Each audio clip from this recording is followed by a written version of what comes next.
샬롬 목요일 아침입니다. 세종교회 설립 40주년을 맞아서 전교인 릴레이 40일 금식 기도회가 35일째 진행되는 아침이기도 합니다. 함께 금식으로 기도하는 우리 모든 성도님들 삶에 하나님의 응답하시고 임재하시고 역사하시는 놀라운 축복을 경험하기를 소망합니다. 남은 모든 시간이 하나님의 충만한 시간이 되고 하나님의 은혜를 누리며 또 하나님 앞에서 아름답게 준비되어지는 그런 복된 시간 되기를 축복합니다. 오늘의 말씀을 읽겠습니다. 그날 환난 후에 즉시 해가 어두워지며 달이 빛을 내지 아니하며 별들이 하늘에서 떨어지며 하늘의 권능들이 흔들리리라.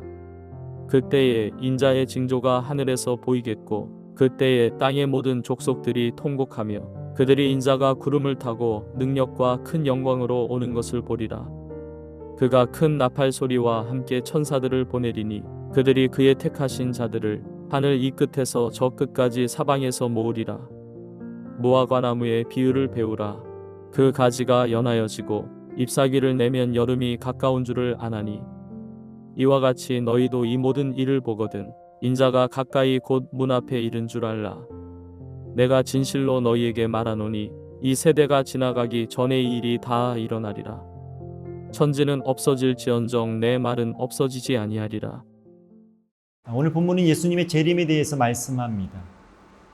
예수님은 우리 인생을 통해서 재림을 잘 준비하라고 여러분 도전하고 있습니다. 여러분 주님이 이 땅에 다시 오실 때에는 하늘의 재림의 징조가 공개적으로 나타나고 모든 사람이 보게 될 것이라고 말씀하고 있습니다. 30절의 말씀을 읽겠습니다. 그때의 인자가 올 징조가 하늘에서 나타날 터인데 그때에는 땅에 있는 모든 사람이 모든 민족이 가슴을 치며 인자가 큰 권능과 영광에 쌓여 하늘 구름을 타고 오는 것을 보게 될 것이다. 여러분 예수님이 이 땅에 재림하실 때에 가슴을 치며 후회하는 사람은 누구입니까?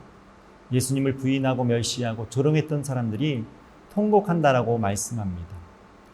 세상의 모든 역사가 끝나고 주님이 오시는 심판의 날은 믿는 자에게는 최고의 날이 됩니다.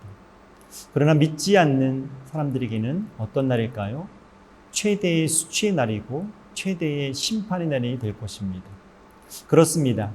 세상의 사람들 가운데 그 인생을 따라가는 삶의 모습에 부러워하고 따라가는 삶이 아니라 우리는 하나님의 영원한 나라, 그 영광스러운 그 날을 기억하며 하나님의 은혜를 따르는 삶이 되기를 소망합니다. 사랑하는 여러분, 예수님의 재림을 준비하는 지혜로운 삶을 살기를 축복합니다. 이 땅의 성공도 중요하고 장래의 위험과 죽음도 미리 준비하는 것은 너무 중요합니다. 그러나 무엇보다 그리스도께서 재림하시는 날을 기대하고 믿음으로 준비하는 것이 우리 인생의 가장 중요한 삶인 것입니다. 그렇습니다. 단 한 번밖에 없는 우리의 인생을 영원한 하나님 나라를 위해서 살고 준비함으로 하나님 앞에 아름답게 사용되어지기를 소망합니다. 잠시 실패한 것처럼 우리 삶에 환난과 어려움이 찾아온다 할지라도 주님이 다시 오실 때에 우리에게 영원한 승리와 은혜로 우리 삶을 채워주실 것을 믿습니다. 본문은 계속해서 무화과 나뭇잎이 나면 여름이 가까이 온 것을 아는 것처럼 이와 같은 징조들을 본다면 바로 예수님의 재림이 가까이 왔음을 깨달으라고 말씀해주고 있습니다. 32절의 말씀을 읽겠습니다. 무화과 나무에서 교훈을 배워라. 가지가 연하여지고 잎이 돋으면 너희는 여름이 가까이 온 줄 안다. 여러분 무화과 나무는 봄이 되면 잎을 내고 여름이 되면 그 잎이 무성해집니다. 그리고 무성해지면 그 잎 사이에 열매를 맺게 됩니다. 그리고 가을에는 수확을 거두게 됩니다. 이런 무화과의 나무의 특징으로 우리는 계절의 변화를 분별하듯이 예수님이 하신 말씀을 들었다면 그것을 깨닫고 분별해야 합니다.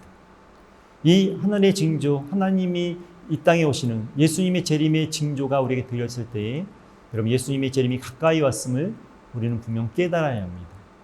이처럼 모든 일에서 영적으로 깨어있는 믿음의 사람들만이 여러분 하나님이 보여주시는 징조를 깨달을 수 있는 것입니다. 사랑하는 여러분, 때를 분별하기를 주님의 이름으로 축복합니다. 예수님의 재림을 준비하는 가장 좋은 모습은 항상 영적으로 깨어서 있는 것입니다. 항상 기뻐하고 쉬지 말고 기도하고 범사에 감사하며 우리를 향하신 하나님의 뜻을 살피며 살아가는 것이 바로 가장 깨어있는 자의 모습입니다. 하나님의 말씀으로 늘 깨어서 우리의 영적인 신앙을 점검하고 그리고 믿음으로 살아갈 때에 여러분 언제 오실지 모르는 우리 주님의 재림을 준비하는 것이고 우리 인생의 개인의 종말을 준비하는 것입니다. 오늘도 그 깨어있는 삶을 통해서 주님이 다시 오실 것을 믿고 소망하며 주님께서 명령하신 아름다운 사명을 감당하기를 축복합니다. 우리 잠시 기도하겠습니다. 하나님 감사합니다. 주님의 오심을 준비하고 때를 분별할 줄 아는 지혜로운 사람이 되길 원합니다. 날마다 주님의 말씀으로 우리 신앙을 깨우고 점검하여서 주님의 인도하심과 주님의 때에 아름답게 준비되어져 사용되기를 원합니다. 항상 기도하고 쉬지 말고 기도하고 범사에 감사하며 우리를 향하신 하나님의 뜻을 이루게 하여 주옵소서. 오늘도 우리의 삶에 하나님 앞에 모든 삶을 맡기며 감사하며 예수님의 이름으로 기도하옵나이다. 아멘.